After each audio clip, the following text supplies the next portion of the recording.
But first at 4 right now, an active radar. We are bracing for storm chances across central Indiana. This is a live look at radar right now where you could see where some of those storms could pop up yet tonight. Moving in. So how long will they last and what's the weekend looking like? Thanks for joining us at 4 o'clock. I'm Dustin Grove with Anne Marie, who's in for Felicia. Rob's tracking these storms that could put a damper on parts of the weekend. The kickoff to the weekend. Okay. If you've got plans this evening, you may want to check the radar. I do think we'll see these move out of here sometime later this evening, and then it sets us up for a very nice weekend. Great. Good. So a little bit of good news, bad news there. Again, if you have those weekend plans, listen up. Here we go. Here's the radar, and satellite's going to show you that system's trying to push through. We do think that over the next several hours, we'll see more of these scattered heavy downpours. There is a little bit of thunder and lightning mixed in with this. We're keeping our eye on some of these heavier downpours that are moving right along Interstate 70 currently.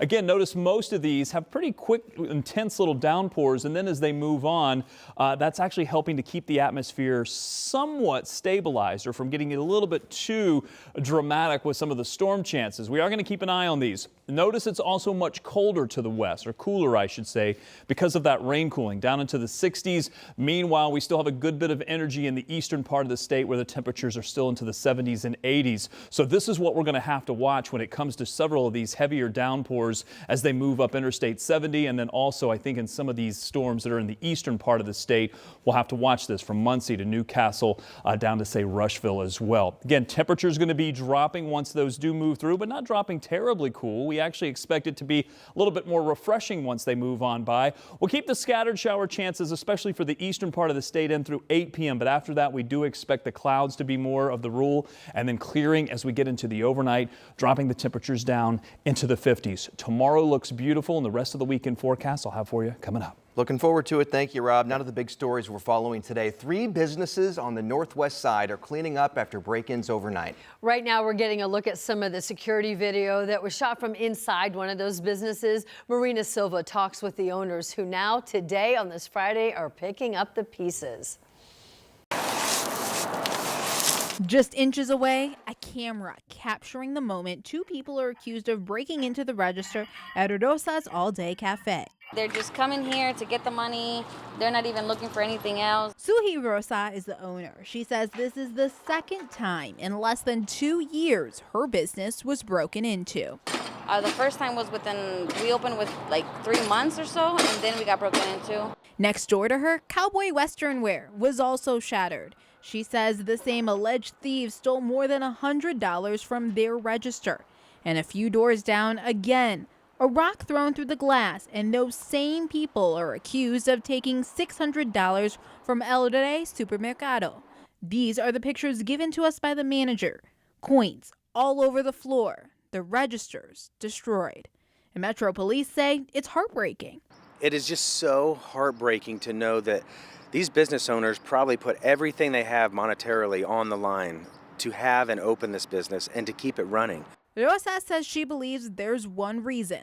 At this point, I think it's just Hispanics. You know, they're targeting Hispanics because from all this plaza right here, only the Cowboys, Rosa's All Day Cafe, and the El Rey was broken into. So, however, Metro Police say they do not believe that's a factor. There is not any information that would lead us to believe that these were targeted towards any the Hispanic community or any of those business owners themselves.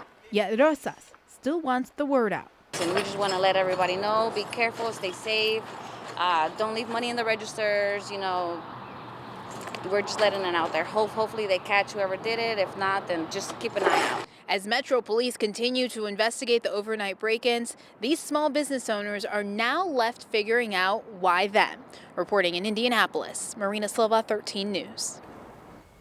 Happening right now, Metro Police are asking for your help finding 2 missing 13-year-olds. Take a look. This is Suzanne Tu and Calvin Patterson. Police say Suzanne is 5 feet tall, about 100 pounds with black hair and brown eyes. Calvin is 5'8", 120 pounds with brown hair and brown eyes as well. Both seen yesterday near Edgewood and Arlington Avenues on the southeast side. Police say they were last seen wearing black sweatshirts. If you have information about their whereabouts, you are urged to call IMPD. All right, now to a story that has gone viral online. A social media post by the Lieutenant Governor taking aim at the Westfield High School band. And today, Micah Beckwith doubled down on his criticism, calling their performance demonic, essentially calling it disrespectful to Christian conservatives. He made those comments today on a radio interview. Ella Rhodes spoke with the Westfield High School's band director and the principal about the situation. So what did they have to say about this? So the school is just really taking this moment to highlight the work of their students and all the effort that they've put in, and they're very proud of their students in the band.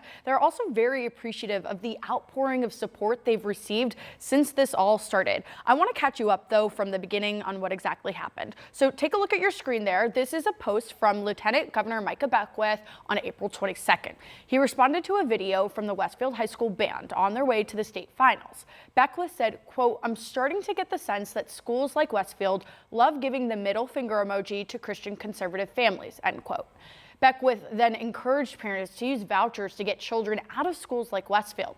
And then this morning on a Fort Wayne radio show, Beckwith doubled down on his earlier comments, saying he'd share his posts again. Both the Westfield mayor and Westfield Washington Schools superintendent made statements in support of the band, students, and educators. Now, we spoke with the school's band director, Andrew Muth. He says they're focused on the positive with how the community is showing up for them. This has been so reaffirming, not only to our educators who work tirelessly in our buildings, but it's also been reaffirming to our students and our parents that pour so much time and energy into our programs. So he says the inspiration for the indoor percussion team's performance actually came from Spanish and Latino classical music. In the interview the lieutenant governor did earlier today, he said Christian students at Westfield High School told him that they felt uncomfortable and afraid to speak out, so that's why he made the post. So they came to him? Yeah, that's what he's alleging, he said. And what did the parents say? Yeah, I reached out to a lot of parents, none of who wanted to go on camera, understandably so, but they expressed deep frustration with the comments the lieutenant governor made. Is the post still up, do we know? It's on his personal Facebook page. Gotcha. Yes. All right. Okay, yeah, there was some confusion about whether it was taken down or put back up. He was going to. It's still up on his personal Facebook page, Micah Beckwith for Indiana. Okay. All right. Thanks for telling us about it, Ella. Appreciate it. To the conflict with Iran now, and we got an update from the Pentagon today. We learned a new round of negotiations could be happening sooner than anticipated. But as Karen Kafa reports, the economic toll of this war so far is weighing on companies and consumers. Defense Secretary Pete Hegseth on Friday echoing President Donald Trump's new timeline for an end to the war with Iran. President Trump said it again yesterday. We have all the time in the world. Hegseth also taking aim at European allies for not helping the U.S. effort enough. They need the Strait of Hormuz much more than we do and might want to start doing less talking and having less fancy conferences in Europe and get in a boat. The European Union, which doesn't produce oil on the large scale of the U.S., unveiled emergency measures this week as soaring energy costs pressure the bloc's economy. And the Strait of Hormuz remains closed for shipping amid the U.S.-Iran standoff. But U.S. consumers and companies are taking a hit. Grocery prices, electricity bills, it's all being impacted by this closure of the strait. From airlines struggling with skyrocketing jet fuel costs to businesses importing goods from Asia, where factories are seeing a shortage of supplies. Meanwhile, AAA said the nationwide average for a gallon of gas ticked up to $4.06 Friday. People rely on their vehicles. They need to fill up their tanks to get back and forth from work to home. It is putting an extreme burden on the American people, and this war needs to end now. Americans feel more negative about the overall economy and their personal finances now than they did in March, according to the University of Michigan's latest consumer sentiment reading released on Friday. In Washington, I'm Karen Kafa. Also today, U.S. sanctions are hitting China. The Trump administration is focusing on a major China-based oil refinery and nearly 40 shipping companies. The goal is to cut off Iran's oil exports. China's received Iranian crude oil shipments since 2023. The U.S. Treasury Secretary says the plan is to continue to restrict Iran's oil network. Students and staff now are filing a lawsuit against Martin University here in Indianapolis, alleging breach of contract. It's a 7-page class action lawsuit, and it comes after the university's abrupt closure at the end of last year.